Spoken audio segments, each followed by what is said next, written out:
when awful darkness and silence reign over the great Grumboolian plain. Through the long, long wintry nights when the angry breakers roar as they beat on the rocky shore, when the storm clouds brood on the towering heights of the hills of the Changlibor. Then, through the vast and gloomy dark, there moves what seems a fiery spark, a lonely spark, with silvery rays piercing the coal-black night.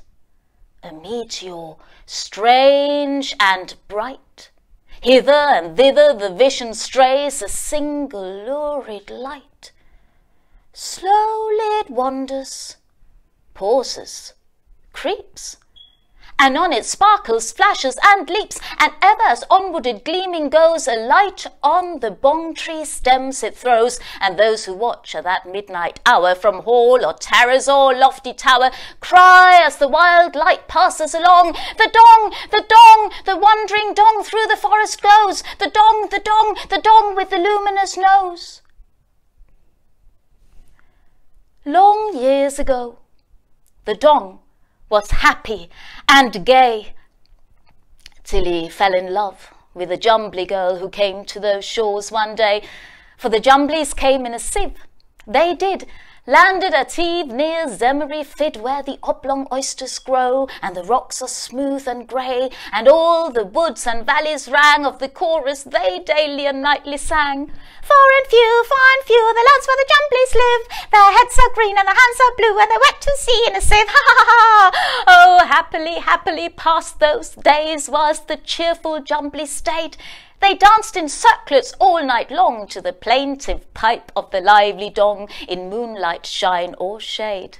For day and night he was always there, by his Jumbly girl so fair, with her sky-blue hands and sea-green hair, till the morning came of that hateful day when the Jumblies they sailed in the sieve away, and the dong was left on the cruel shore, gazing, gazing for evermore, ever keeping his weary eye on that pea-green sail in the far horizon, singing the Jumbly chorus still, as he sat all day on the grassy hill.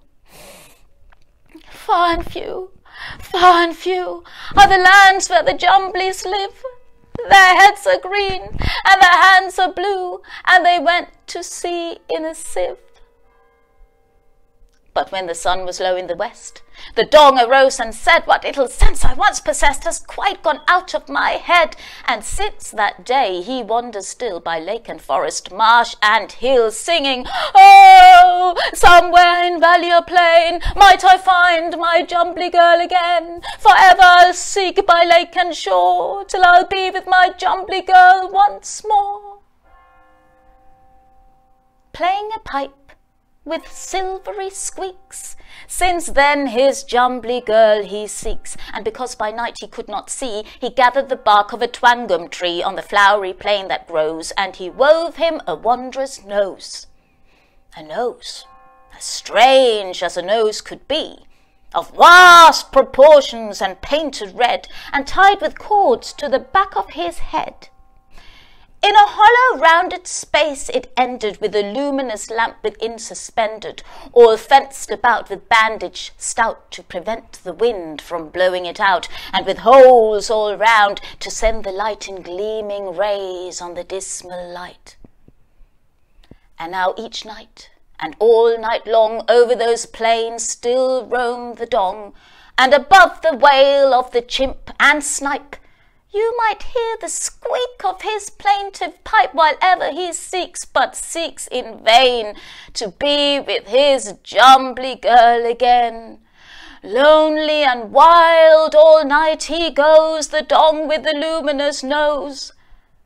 And all who watch at that midnight hour, from hall, terrace, or lofty tower, cry as they trace the meteor bright, moving along through the dreary night, "This is the hour when forth he goes, the dong with the luminous nose. Yonder over the plain he goes, the dong, the dong, the dong with the luminous knows.